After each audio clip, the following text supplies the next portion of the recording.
44.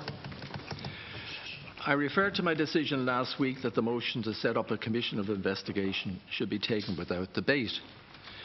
This decision was taken by me after consulting with officials and the Parliamentary Legal Service. Unfortunately, I was absent on official business in Prague when the motion was taken in the House, and I was therefore unable to give a personal explanation for my decision. I wish to assure the House that at no time did I come under any pressure from anybody in arriving at my decision. I fully respect that those who took the opposite view to mine were perfectly entitled to do so. I also accept that the wording of Standing Order 57 could be interpreted in different ways, and for that reason I intend asking my colleagues on the Committee on Procedures and Privileges to meet with me to examine the possibility of making changes to ensure greater clarity in the wording of the order.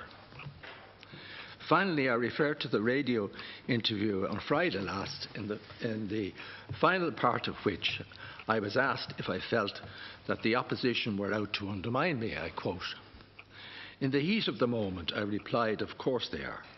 However, on reflection, I accept that this is not the case, and I am happy to withdraw the comments I made on the programme."